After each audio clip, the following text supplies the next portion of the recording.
Hey VC, Jeff here. So I just wanted to share a few things I got in recently. Um, so there's a couple websites that I occasionally monitor for things. A lot of the websites, that you find tend to be close to retail. They don't seem to compete with others.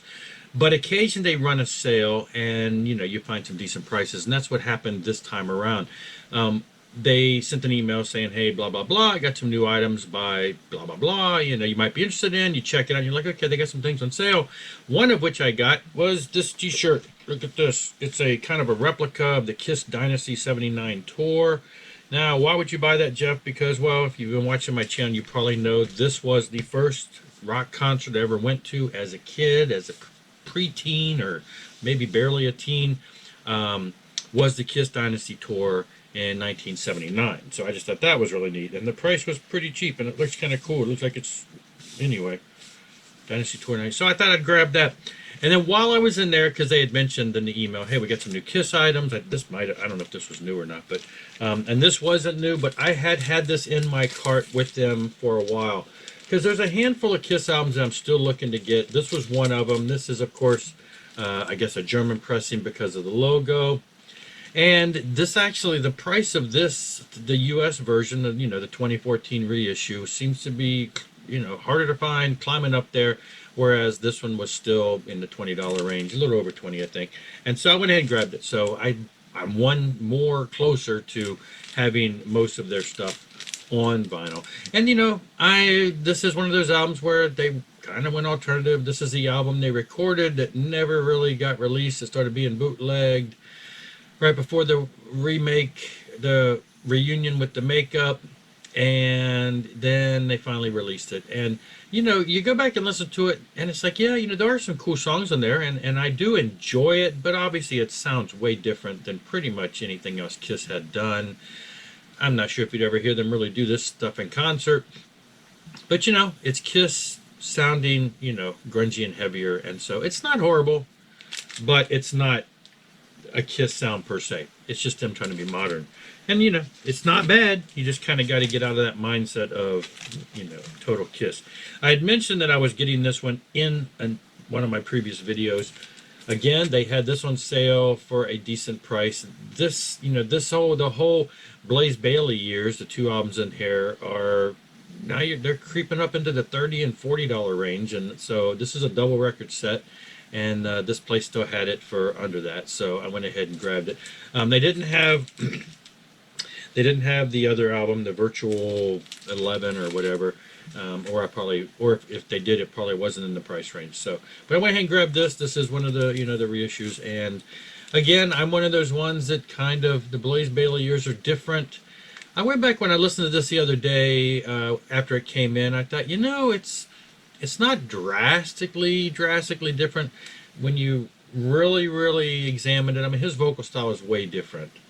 But you listen, you're like, okay. I mean, even the music to me back in the day, I was like, it just doesn't feel like Iron Maiden. But I can kind of feel it now because now we've got post Blaze Bayley year Iron Maiden to compare it to. Back when this came out, to me, it felt like it was kind of like not really in line with the the Bruce Dickinson years before this. It just seemed like they had changed styles in a lot of different ways. Now I'm hearing the stuff we've heard from Iron Maiden since these albums. I'm hearing that influence. Okay, yeah, they did kind of have that musical feel because they've continued. So anyway, a little different look at that now. And so obviously I mentioned in that video I did recently about my Iron Maiden collection, I've got a long way to go with the vinyl, but there's one more.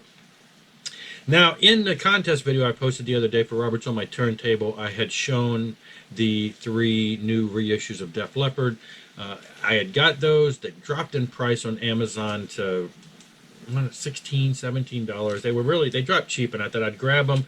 And then this also was in there, and it hasn't crept up too much. It was still in the under $20 category. So I thought, let me go ahead and grab that because I had some extra funds in my account that I wanted to use. This is Biff Byford from Saxon, if you're not familiar with that. And this album is one of his, I guess, his first solo album. He's been in Saxon since the 70s. And, I mean, it sounds a lot like Saxon. I don't know, maybe songs that Saxon didn't want to do. I mean, it's not like it's a drastic departure. It rocks. And anyway, it's his solo album. Came out early 2020. I'm a huge Saxon fan, so I am going to get it. Now, of course, you hear of people having issues with Amazon shipping. It happens. It happens anywhere. Almost any shipping company can be this way. I haven't had any major issues with them as far as damaged goods. And so, you know, when it happens, it happens. But so these albums I got from Amazon, like I said, I got the 3 recent Def Leppard reissues and then this Biff Byford. And they all came in the same box. All 3 Def Leppards were in, you know, the typical single cardboard box, sturdy cardboard box. This one was in shrink wrap and it was stuck in between the other boxes, and it was all in a big box. So technically should have been safe, had bubble wrap around there. The other 3 were fine. This one was shifting around there, but when I got it and opened it up, lo and behold, you've got really bent corner there. You can see there's a bend. You may not be able to see it right there. And then the bottom, also the bottom corner. So it just looks like somehow this, you know, got like bent like that. Not a major problem. I buy stuff from Amazon all the time like this, but I don't buy it at full price. So I reached out to Amazon. All I was looking for is maybe a discount, because normally they would sell these as like new with a dent, and you'd get them for like $10, $12. And I thought I'll ask them for a kickback, some kind of a discount, because, you know, it's not really brand new full price record. So I got on, oh, this corner actually is also a little bent there too, if you can. Anyway, so yeah, 3 out of 4 corners. So I reached out to him and I told him, look, it came damaged. It wasn't packaged properly, and I was just wondering if we could get a discount. A lot of times they can just hit the button and 50% back refund. They just said full refund, boom, full refund came to my account. So yeah, got this for free. Thank you, Amazon. Again, they even though they make mistakes, and I've seen people get packages mailed to them with just a sticker on the front, and I've had one like that come to me. It was perfectly fine. We have a local Amazon warehouse. My thoughts are it came from the warehouse, and, you know, 30-minute, 25-minute drive in the truck, and it came to my house.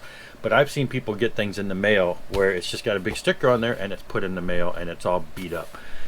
This one was in a box and everything, but still it got beat up. So full refund.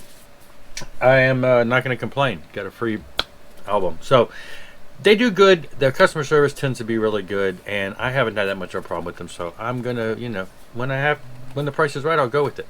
Anyway, that's all I got for now, though. I will be back, and I do thank you for watching. Like, subscribe, do all that fun stuff, and I will see you later. Rock on and rock hard.